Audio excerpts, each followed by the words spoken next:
De, pero itsura, syempre. Pero ibig sabihin, Siyempre, kung it itsura mo, matters. Siyempre, it matters. may itsura, pero baho. Mabaho, yun Hindi nga na, eh. out na, di ba? Alam mo ba, meron akong, na-meet na mga girls, mga girls. Tapos alam mo, for some strange reason, ang ganda, sobrang ganda. Oo. Sobrang ganda talaga.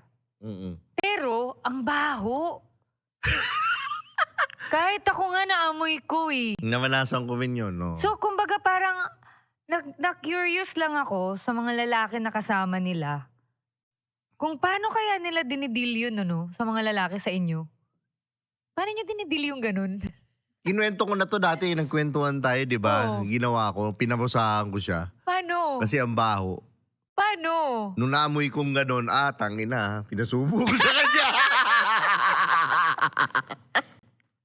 Siya naman, subo siya. Puta, yun, baho niya eh. Brian, naalala ko yun, kadiri ka.